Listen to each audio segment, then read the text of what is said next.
Hello students, here we are going to learn what is reducing sugars.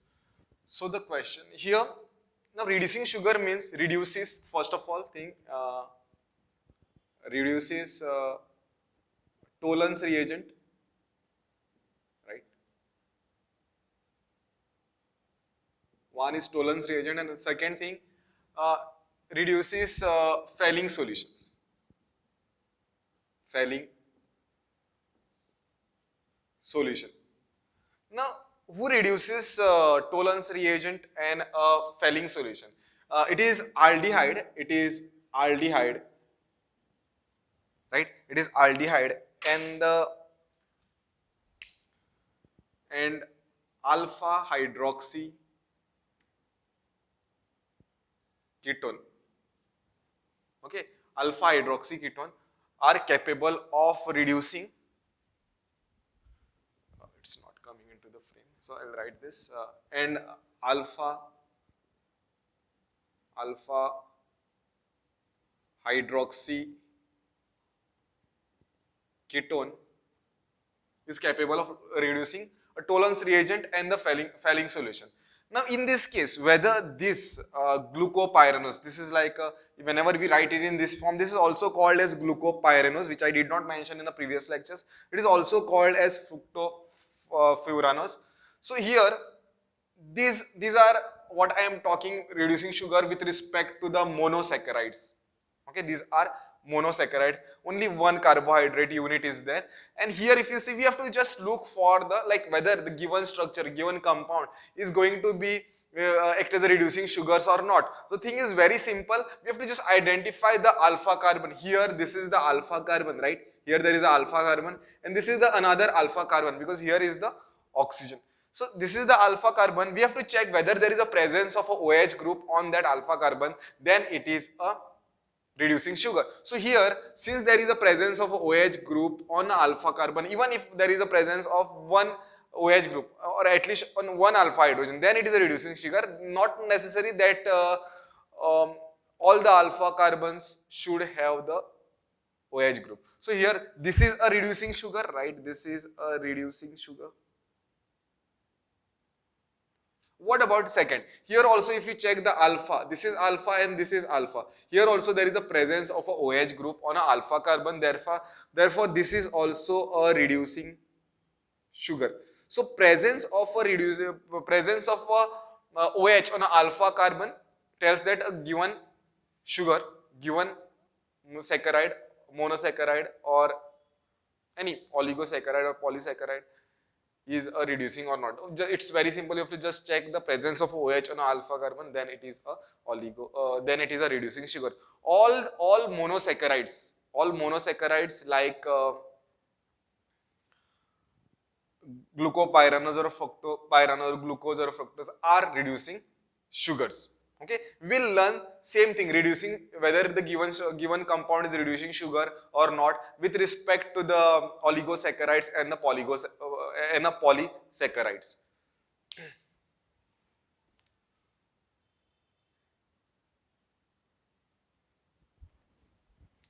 So let us understand the reducing sugars with respect to the oligosaccharide. In this case, the example which I have taken is the sucrose. Now, oligosaccharide is 2 to 7 units when it is joined.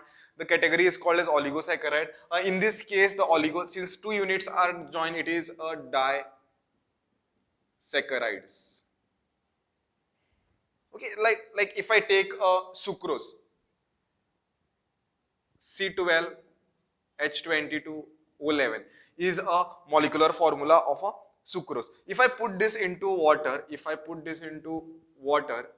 what I am going to get is C6H12O6 plus C6H12O6. One is glucose and other is fructose.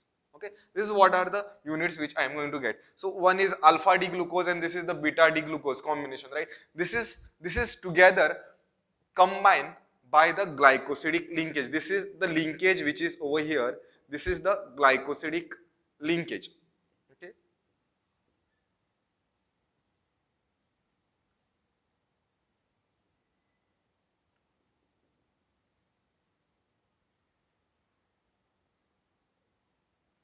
This is the glycosidic linkage. Oxide linkage means how it has formed. Like if you want to see this, there is a loss of water. In that case, there is a loss of water.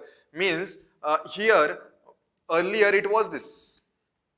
OH was over here, right? OH was here, and here also there was a OH. Now you combine this, okay? Oxygen, hydrogen, and this was oxygen, hydrogen. You remove water from this, what will be remain? What will be remaining is a oxygen. This oxide linkage by the loss of water, what has formed is called as a glycosidic linkage. Since both the OH were pointing downwards, okay, since both the OH were pointing downward, this is called as a alpha glycosidic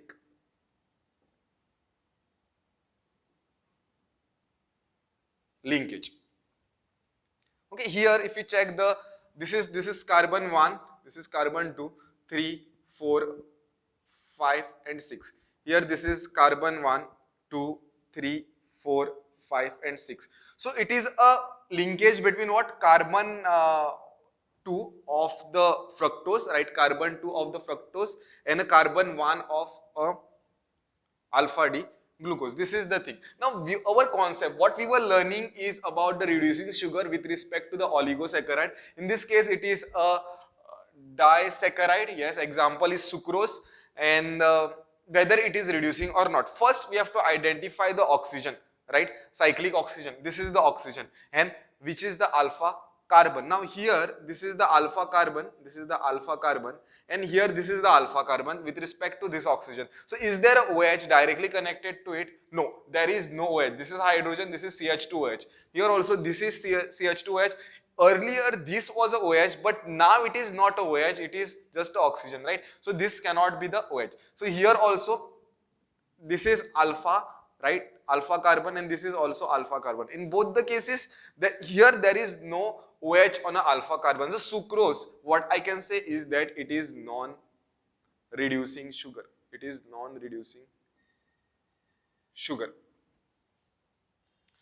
Then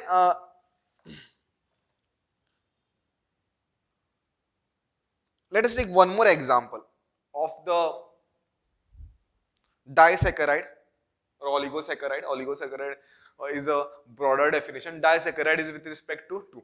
So disaccharide, next example we will take with respect to disaccharide, and let's check whether it is a reducing sugar or not.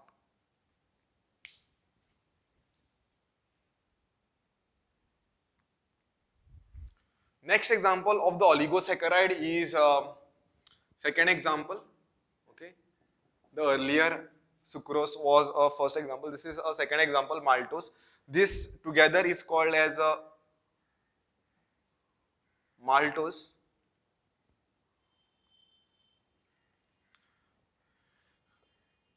Again here there is a glycosidic linkage, the oxygen linkage, which is formed due to the loss of water. Here the molecules are same. It is alpha D glucose getting combined with the alpha D glucose, right? So this is the structure of the maltose, and our again whether this is a reducing sugar or not. So we are learning two things. We are also understanding the examples, like what could be the disaccharides. So first disaccharide we learned, or a oligosaccharide, broader definition. In short, this is a disaccharide. First disaccharide we learned is a sucrose. Second disaccharide we are learning is a maltose. So this maltose, is it a reducing sugar or not? So if you just see over here, the alpha carbon, we have to just look for the alpha carbon. This is the alpha carbon and this is the alpha carbon on this. Over here, oxygen is here, so this is alpha carbon, this is alpha carbon. So there is a presence of OH on this alpha carbon, therefore this is reducing sugar. Okay, there is a presence of OH on this. Now, what type of, how the linkage will be, okay, how it is being linked. So over here, this is my carbon 1, this is 2, 3, 4, 5 and 6. Here, this is carbon 1, 2, 3, 4, 5 and 6. So it is a carbon 4 of one unit of the alpha D glucose, and this is a carbon 1 of the other. So it is a linkage, a glycosidic linkage is between carbon 4 and carbon 1, and this is the reducing sugar. What is reducing sugar? A maltose is a reducing sugar because there is a presence of a OH group on a alpha carbon.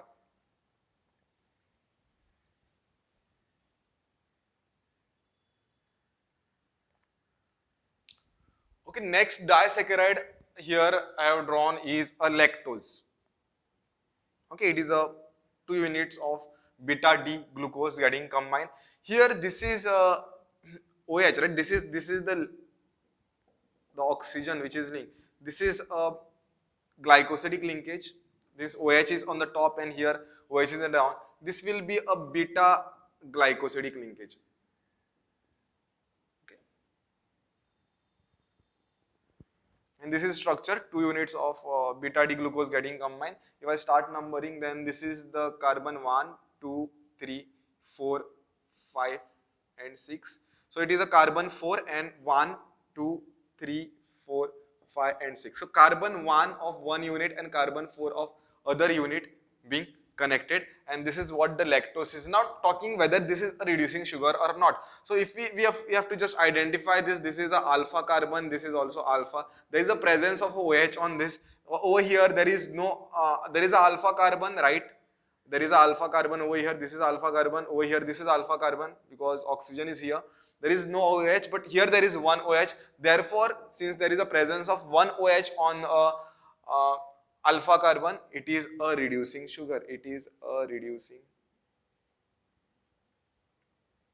sugar.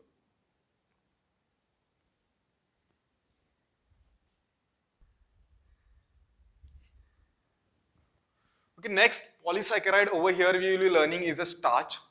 Okay, starch basically consists of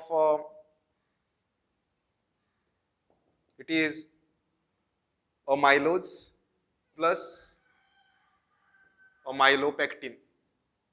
Okay, this is roughly around 20%. Okay, and this is 80% amylopectin. Now amylose is this is water soluble component of the starch, water soluble component, and this is water insoluble component. Now, how amylose is formed? Like amylose is formed by the glycosidic linkage. There you can see the glycosidic linkages over here between the, it is a carbon 4. If I consider this to be carbon 4, this is 1, 2, 3, 4 of one alpha D glucose, right?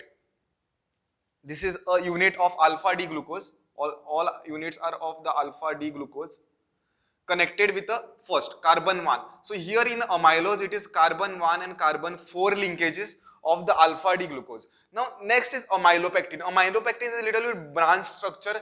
This is a symbol. What I have shown is like this is like a long polymer.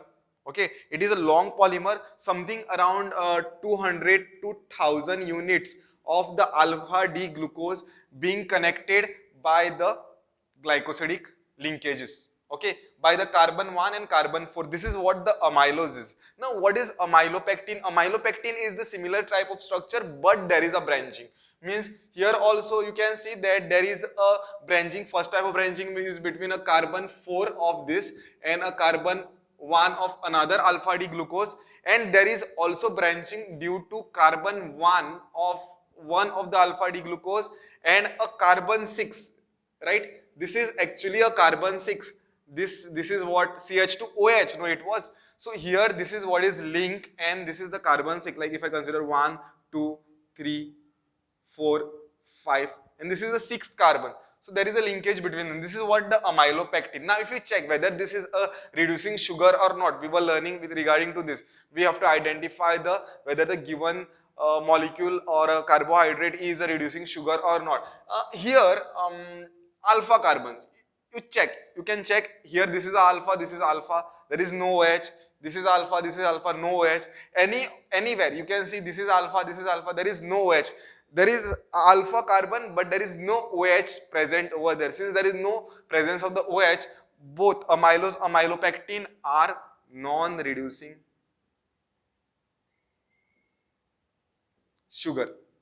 Okay, this is the everything about the Polysaccharide starch, we have to know it is what type of unit. It is a alpha D glucose units. It is like a polymer. It is like a polymer, alpha D glucose, many unit. That's why it is a polysaccharide.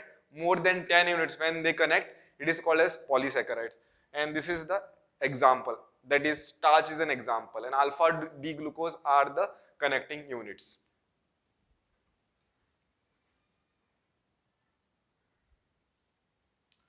Okay, this is the another example of the cellulose. Okay, this is the cellulose. How this is linked? This is the OH. Like they are connecting from the opposite side, top and bottom. So these are called as beta links. Okay, these linkages, these oxide linkages which are there, these are called as a beta links. Okay, the monomer which is used over here is a beta D glucose. Okay, it is beta D glucose. So this is the thing about the cellulose. This is a polysaccharide. This is an example of the polysaccharide. So here I end with the topic of understanding how, whether this is a, okay, one more important thing, whether this is reducing sugar or not. This is, if you check the alpha carbon, this is alpha, there is no OH. This is alpha, there is no OH. Alpha and alpha, there is no OH. So this is a non-reducing sugar. Cellulose is non-reducing sugar. Okay, so this is where I end with all the monosaccharides. Okay, monosaccharides, then disaccharides or oligosaccharides, then last is polysaccharides. Thank you.